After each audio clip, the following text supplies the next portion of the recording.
Hey all, thought I'd do a little video on tub bulkheads or rear cab bulkheads, whatever you want to call them, for specifically mostly for 110s, but there are some similarities between certain variants for the 90 and the 130, but mostly the 110. Whether you've got a 110 pickup, which would be a two-door, and these are all two-door variants, not the four-door variants at all. So the two-door pickup, which has the roof and rear of roof come down directly behind the driver and across the top of the rear bulkhead here. A hard top or van, so no windows on a van. The hard tops had side glasses, side windows. We had those in Australia. They're a two-door with a full style side tub, same tub as the pickup, but they had the full length roof and rear door. I think the vans probably had a barn door, maybe the hard tops did I think the hard tops did as well. So and then the third variant would be the cab chassis, where basically the bodywork ends right here, two doors, roof, windows down, rear bulkhead, that's it, and the chassis was bare, and that was, sold, and then aftermarket companies did trays or various different bodywork as sort of a more of a commercial vehicle. Quite common in Australia here for our utes, and they had like an alloy or steel tray. That's just what was common here, and the 110s were sold as a two-door cab chassis, and then the utes were put on by the different dealers, by local tray suppliers. This video is more regarding about the mounting of these and the various strengthening brackets and brackets for not only the bulkhead itself, but seatbelt, reinforcing for seatbelt areas. So this is the front side, forward side of vehicle. This is the door pillar here. You can see the door latch still there, bit of reinforcing. Again, this would be standard across the variants. The bulkhead itself, I believe, is standard across the variants. Yes, there might have been some variations across the years, but cab chassis to pickup to a van or hardtop, it's the same essential bulkhead itself. It's just the bodywork is different from there, the sides and the floor or no floor, etc. So mine was a cab chassis, so it just had this and the turret and the roof and the two doors, and that's it, nothing behind it as far as Land Rover is concerned. Here in Australia, the way they reinforced and mounted these to the chassis was, and I'm going to call this the bulkhead mounting angle, because whether it's a van variant, hardtop variant, pickup variant, or cab chassis, they all had some form of angle, steel angle, reinforcing the bulkhead where it mounted to the chassis and some other key points. So this would essentially be up like this, and you can see it's just a simple angle profile there, and it mounted full width of the vehicle or length along the bulkhead and bolted to the bulkhead in various locations along the flange, to the flange on the bulkhead here, and to this section through here. Now these brackets would be bolted to the chassis outriggers, to each side, and they bolt to there and there, those two holes there, and the same on the other side, but obviously this is sandwiched in between and all picked up as well. This is all aluminium, bar a couple of steel points here. So, my thought process is Land Rover deemed this necessary just to stiffen and strengthen it in certain locations. So that's the rear, and you'll see it's got these tabs. These were just MIG welded in, pretty average, but that's by Land Rover originally, factory, and they line up pretty much with the chassis rails. And what they are for is when they're in their position, which is sort of, just guess this, guys, it's, somewhere there. They have a stay, a diagonal stay, which was approximately 25mm by 5mm flat bar, and that stay bolted there, and you can see some witness marks, and diagonally went down to a bracket on the chassis, and they might have been 200mm long or something like that. One bolt, one each side. And the location of them is governed by the chassis rails, but it's also in the vicinity of the seatbelt receptacle. So the receiving part of the seatbelt where you click the seatbelt in to retain it, the seatbelt retainer or a receptacle. Obviously there's one on the driver's side, and most of these were 3 seats, one in the middle, so there was 2 on the passenger side, picking up the middle seat and the passenger seat. So that's what was on a cab chassis. And the rear stays were on the other variants as well, but they didn't have this rear angle. And the main reason for that is when you have a tub, and the same for a 90 pickup, but when you have a tub and you've got a floor and wells and everything, the floor itself has longitudinally or lengthwise of the floor 3 stiffeners underneath that are spot welded, aluminium stiffeners spot welded to the aluminium floor. And they're top hat in section, so there's a flange, down, across, up, and another flange. And they're spot welded at 2 flanges. There's one in the middle, and there's one there where those 2 black lines are, and there's one there. They come and terminate pretty much up at that flange where the floor mounts or fixes to, but they had diagonal gussets, so similar in shape, a top hat, that gusseted down on, let's say, 45 degrees from the floor down there, and they were spot welded in as well. And you also had a gusset there and there where the floor and the footwell, or wheel well I should say, not footwell, meet. And that's again transferring loads and force directions and stiffening. So you can't have an angle all the way across there when you've got all that floor gusseting in place. And that's, why they didn't have them on the other variants, and why they chose to put the rear angle on, I don't know. I would have thought they'd just use the front mounted angle on all of them. Only Land Rover will know that.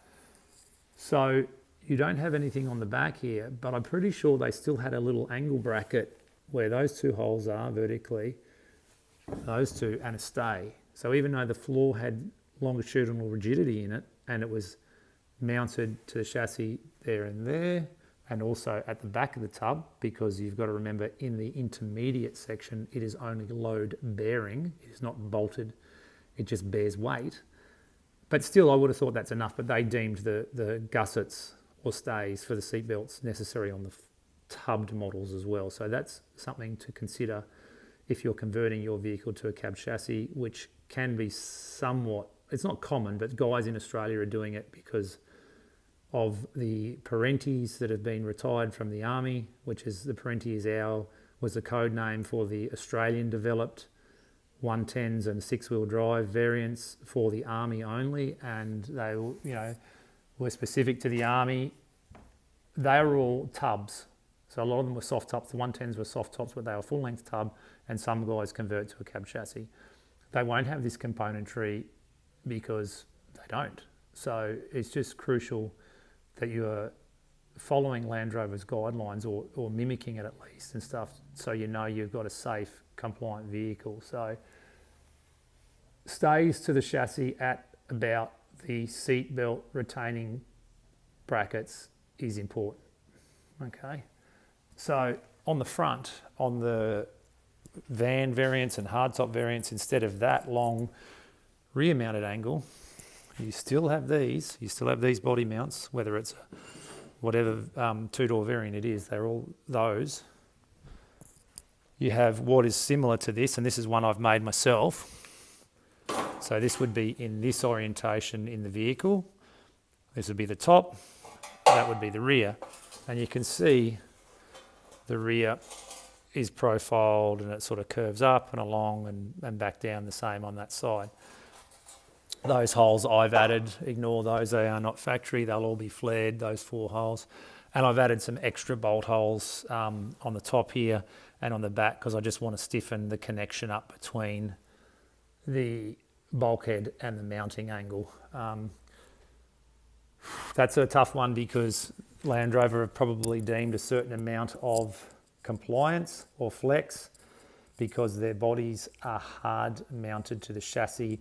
You're going to get twist or torsion in the chassis, and if the body's too rigid, it could propagate cracking where it is bolted and mounted. So the body being flexible, compliant, is not just because they're bolted together and barely acceptable. It's probably a bit of a design thought process to protect the chassis from cracking. I'm not an engineer, that's just my thought process.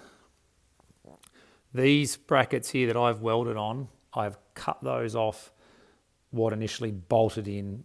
So these are factory, this part is factory bracketry, but it was longer and on an angle, and they bolted in. I chose to cut and weld those on, and maybe that's not the right thing to do, but I chose to do that because loud noises. This stiffening flange I wanted continuous all the way through, which is this flange is turned up on the bulkhead here on the front edge, and that's where our seat base flange bolts to, along there, all the way along. My flange is turned down, and it just reinforces and stiffens this. Now, the reason why I didn't want to cut it out and then bolt the brackets in was it's just more brackets bolting onto brackets, which is a little bit unnecessary. And some of the Land Rover stuff is just mass produced, and they're doing it for economy of scale and ease. There's a few reasons there that might not be purely engineering, right? And you've got to be careful about thinking we know better. But I wanted this stiffer across here because on my variant, which was a cab chassis where the stiffening angle or mounting angle is only on the rear side, there's just a couple of little brackets here and that's it. And my seat base and this flange here were bowed down significantly just from sitting in the seats and using the vehicle, because the seat base itself, they're just, they are piece riveted to another piece, riveted to another piece, and they do the job. They're structured where they need to be, but they ain't that great, in my opinion. And they are what they are. But, the seat's attached to those. And just a few things there where I wanted to make sure it was a little bit stiffer and I didn't have this big bloody sag. It was 5 to 8 mil sag in it, which is quite a lot over that distance, So I wanted my flange to be one piece.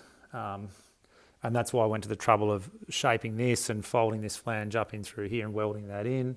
Again, it follows the profile of the bulkhead, and that has a flange on it. So I couldn't just, you could say I just cut that off and run it straight across. Well, they've clearanced it up for clearance reasons for, various things going through there at that point. So we need to follow what Land Rover did, so it simply will fit in the vehicle. It picks up on this side, and the chassis mounting brackets are on the other side. So we're still reinforcing all of that.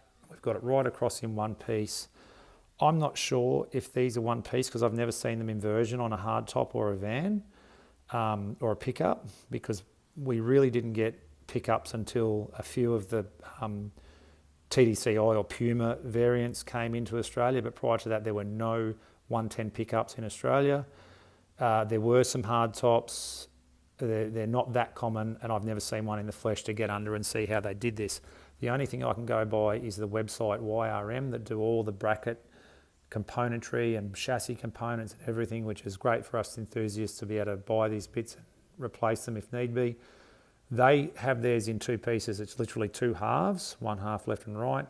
Again, I wanted mine continuous for up and down load and sort of stiffness and all that sort of stuff. So that's my choice. I've gone with that, and I'm in Australia, so every time I ship something from the UK, you're paying through the nose for the shipping and then import duties and stuff. So if I can make it myself, I will. And I'm pretty much building my whole car, so why not? In for a penny, in for a pound. So these brackets have got the little step in them. You'll see that folded step. That's to follow the overlap pieces in the seat base.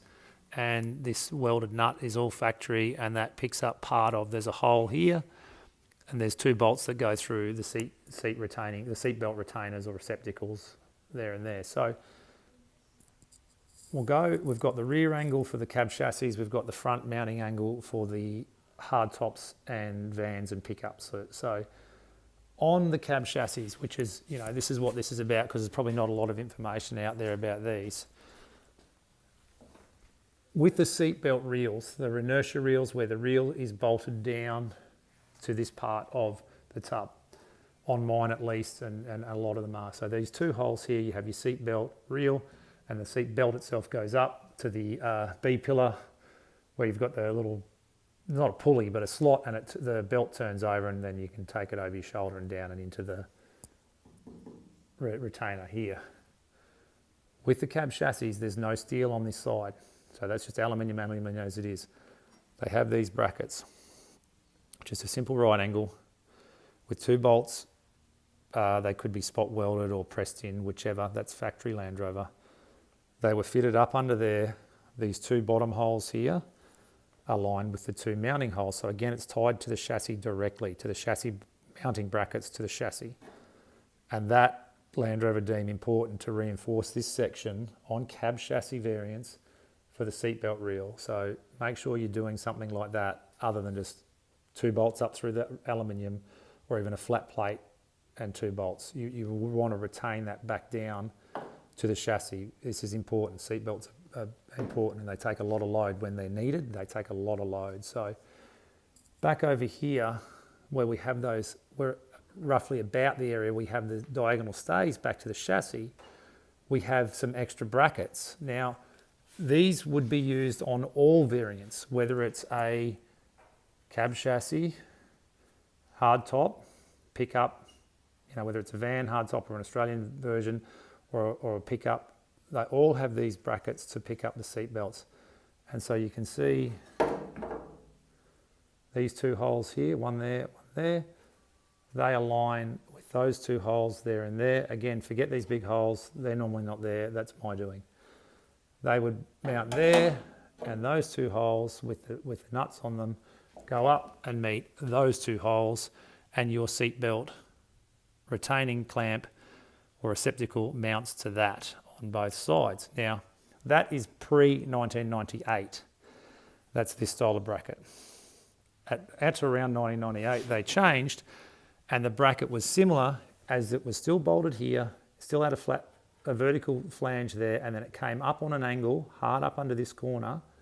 It wasn't a right angle right up in there, and I'll just try and turn this light on for a bit better. If I can find the switch.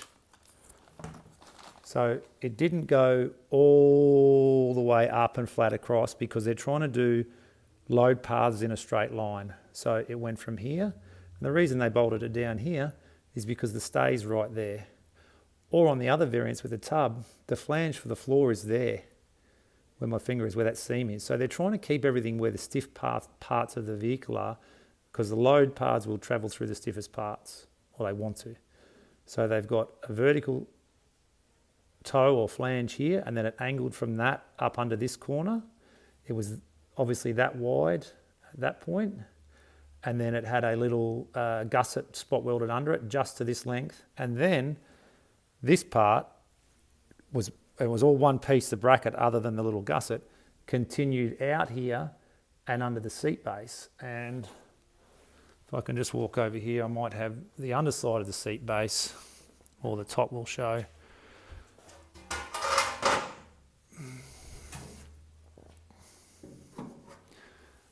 That hole there and that hole there. So that's the hole with the nut already, the square nut welded on the bottom of my bracket, and that's the other hole, and that's the seat belt receptacle on both sides. Nutserts are for the seat rails, the seat itself, nutserts there, and those 2 are your seat belts either side. So that's 98 onwards, last of the TDIs and the beginning of the TD5s. Essentially, structurally, it's the same thing. We are stiffening up this in a straight line or thereabouts where the seatbelt retains, and then on the other side, it's with a diagonal stay to the chassis, it's tied back to the chassis. That's important. So and again, if you're going to the cab chassis and you've had, your Parenti or whatever, and you don't end up using your front angle, those brackets, and you'll have them on your Parenti to some degree, they're important. And rather than just, again, a couple of washers or something under there, don't do that. So we've got seatbelt retaining, seatbelt inertia reel, and the heavy duty brackets, or the heavier brackets or reinforced brackets other than just plain aluminium. Whether or not I do something in here to stiffen that load path, but I kind of feel with all of this being one piece and all the bolts and everything for this to distort all of that, I don't think it's going to happen. And I put this extra little bit of reinforcing under here that angle, simply not so much to make it stiffer up and down, because it's more of a forward force than an up and down force, and Land Rover themselves didn't have anything in this region stiffening this. It's more for extra attachment to my main angle, because even though I welded it top and bottom before I installed that angle, I just wanted to make sure that was never ever going to fatigue and rip off, or rip off because of maybe fatigue over the years. So that's just my personal way of doing it. I'm not suggesting anyone do it that way. I'm just showing what's important, the sort of theories of what's important. So now the other thing that's crucial on cab chassis, which you don't have on the other variants. The other variants with the full tub, it stiffens all this up. You've got floor across there in the middle, and then you've got up these holes, and again, because they just used them all the same, these just had rivets in them on my cab chassis to fill the holes. On the other versions, the hard tops and the pickups, etc., that's the wheel well. That's the wheel well shape there, floor, and then the other side the same. Because there's no stability this way, and just all over, because it's not tied with long sides and all that, they wanted some strength in this. And what Land Rover did was they put vertical stays in them, or slightly angled stays. So the first thing working from the bottom up was a reinforcing bracket, because there's no point reinforcing this section if you just plonk it on not much here. So, and again, remember, there's no steel at mounting angle like this on the front side of a cab chassis. This is just bare as it is, bare aluminium. So they have this bracket here, which is slightly offset to match up with their offset holes, and that would mount up in under there. So 2 holes on the vertical plane and 2 on the horizontal plane, which line up with those 2 holes. That bottom hole down there near my thumb, that one that I just covered with my thumb, is one of the 2 mounting holes that go to the chassis brackets that go to the chassis. So again, direct line to load path. So why have they done that bracket is because they then have a stay which is bolted in via that little bracket. I'm going to get up on my feet here. So that little bracket there bolts in there, and then you have this stay, which is 2 bits of angle welded back to back. See a bit of weld there, there and there. A little bit of difference there for the mounting. And then they've just folded one of the flanges over with 2 mounting holes. That went on the inside there with you can see the threaded nuts. And then you bolted it through there, and it went up under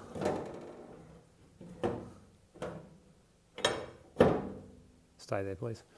It went up under that flange of the rear bulkhead, or the tub bulkhead. So you've got mounting bracket, stay with its folded flanges there, and then underneath, in line with that, you have this gusset and bracket from there tying directly down to the chassis mounting point and then into the chassis. That is in line with the small space between the curved corner window and the rear window. Remember, this is a cab chassis. It had the bodywork and the rear turret right there. So this is a little series version, but again, very similar for the Defenders. So where you've got the corner glass and then your rear sliding window, you have a small section of body here. That's what the stays are lining up with to give it the tub, the rear bulkhead, some stiffness and support in itself, but potentially the roof a little bit of stiffness. And they don't have much, so they need all they can get. So if you're recreating a cab chassis, these are important. All these bits are important. So you have the mirror of that on that side. So again, here our seatbelt inertia reel, stays for the tub here, or bulkhead. Seatbelt retaining receptacles, and this is the early pre-98 holes, but it's still in that same location for the TD5s, which are further out here. The other thing that you've got to have here, and I don't know if Land Rover had this on their other tubs, because again, I haven't had my hands on a pickup or hardtop. These are steel, and these are press form. They're only short, and they've got a little step down, pressed end, it steps down, because where they folded things over, they've done things like that, which is reasonably well. So this will be this end, but they're mirrored either end. That goes up under that flange, and you'll see these two holes, because they really are the bare minimum. That hole there and the one on the end would line up with those two holes, which essentially is the two holes in the stay. So that little bit of reinforcing goes to there. It's 2mm steel folded in the same. So it'd be up the back across the top, which is 90 degrees, and then the angle is the stay and the so-called slope that doesn't exist. Now, you have two countersunk slotted screws coming in the top to nuts under here, and there's some countersunk holes in the top capping. So you don't have the reinforcing in the middle here where it's all wavy and flimsy. My assumption is, because it's a massive big window, what the hell is that going to do anyway in a collapse? There's nothing from here all the way in a straight line. There's no point reinforcing that area. This does have capping across here, of course. It stops about here, and then these pieces plane around in the corner here. And if you've got a tub, they plane around in the corner and go down the sides. That's all welded in one piece, and then the rear corners are separate pieces, and these are mirrored the same either side. So vertical stays, they're on a bit of an angle there, and that's how they mount, and they're bolted in there with that load path then taken back down to the chassis mounting point there. So if you're making a cab chassis and you don't have all these parts, these are really crucial. So, you know, that's something you can make yourself, or you can buy the parts, whatever. They're important. So the seatbelt stuff's really important. Again, so what I should have said before about the inertia reels on your pickups, your hard tops and van variants, they do not have this bracket. I don't know if I said that. I've got major brain fog at the moment. That's only on the cab chassis because there is no steel angle on the front here. On those other variants, they do not require it because they've got this steel mounting angle, and that's sufficient. They just have the bolts going through up there for the reels. So that's fine if you're going the other way like I am, from a cab chassis to a tub. I'm probably going to do something, use the stays or similar, because why not? Like, it's not that much work to do. I've got them, even if I reinvent the wheel, because that's just how I am. I'll do something similar there, because I just think, why not at a load point? And something that's interesting from the series to the Defenders is the nature of these rear turrets and the windows. There's some reinforcing, and this is terrible lighting, sorry guys, there's some reinforcing around that window just by the nature of the window, and that does go right down to the bottom. That stiffens this whole little section of rear turret up, which in a roof rollover or something is going to just give you a little bit more protection. The Defenders don't have that. They've just got a hole for the window and the window inserted.